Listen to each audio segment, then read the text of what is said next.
আজি উৰুকা এণ্ড মই এতিয়াও অফিচত আছোঁ।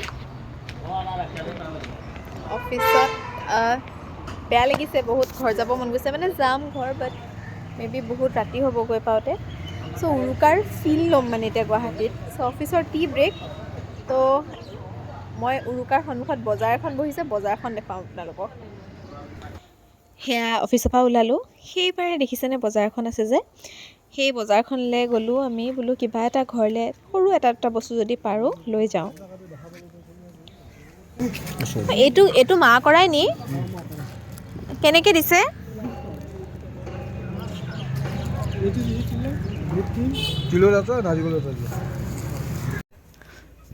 বিশেষ একো বজাৰ নকৰিলোঁ, মা কৰাইটো দেখি ৰ'ব নোৱাৰিলোঁ, সেইকাৰণে মা কৰাই কেইটামান লৈ অফিচলৈ আমি উভতি আহিলোঁ বজাৰখন চাই। লাৰু পিঠা কেইটামান আনি আমি অফিচতে উৰুকা বুলি চাহ একাপ খালোঁ। অফিচৰ পৰা ওলাইছোঁ এতিয়া, এণ্ড এভৰিৱান ইজ লাইক নাৰিকলৰ চিৰা আনিবা। মই মানে চবকে লোভ লগাই থৈ দিছিলোঁ যে মই বিহু নাৰিকলৰ চিৰা আনিম, বাট এতিয়া গৈ পাম, চাওঁ কি বনাব পাৰোঁ। চ' মই এতিয়া অফিচৰ পৰা ওলালোঁ, ৰুম যাম, পেকিং কৰিম এণ্ড দেন ওলাম। এয়া দেখিছেনে, উৰুকা বুলি আজি সকলো ঘৰমুৱা। আমিও ঘৰমুৱা হ'বলৈ আহি পেলাই খানাপাৰাত পালোঁহি দুইজনী এতিয়া একেলগে ঘৰলৈ যাম। ষ্টেপটো কেনেকুৱা আছিলে মোকো?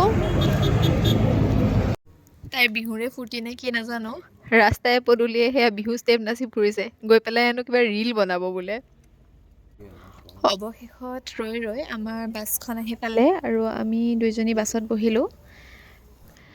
মোৰ মানে এটা বিৰাট ভাল স্বভাৱ আছে, কি জানে?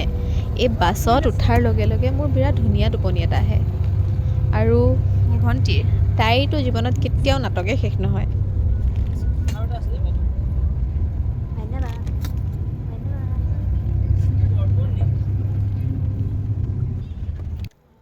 উৰুকা বুলি ঘৰলৈ আহিছিলোঁ, ভাবিছিলোঁ 10টা বজাৰ ভিতৰত ঘৰ পাম।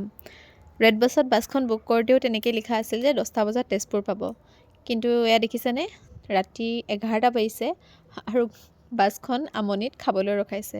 মই বোলো উৰুকাটো আজি ইয়াতে পাতি থৈ যাওঁ নেকি।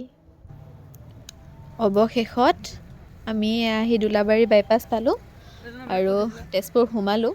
দেউতা আহিছে নিবলৈ, এতিয়া দেউতাৰ লগত ঘৰলৈ যাম।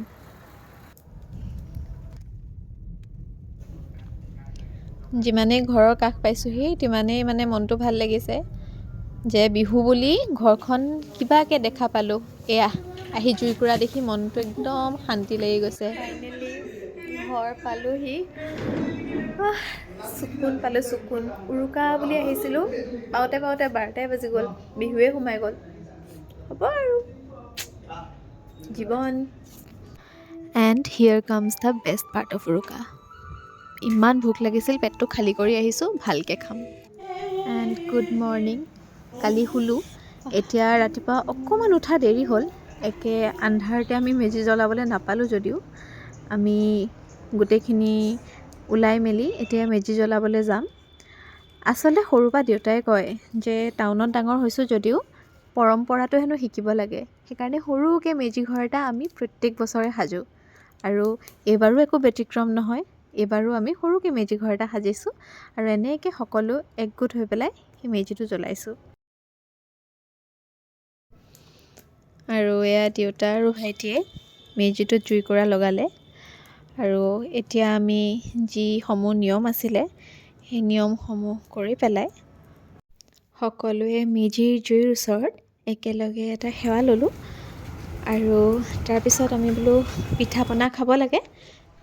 বিহু দিনা আচলতে আমি প্ৰত্যেকেই ঘৰৰ জ্যেষ্ঠজনক আমি সেৱা কৰোঁ। সেয়া দেখিছেনে, শেষত একেবাৰে ভাইটিয়ে ভণ্টিক সেৱা কৰিছে, কি যে জমনি লাগে। আৰু শেষত এনেকৈ আমাৰ ভোগালী সমাপ্ত কৰিলে।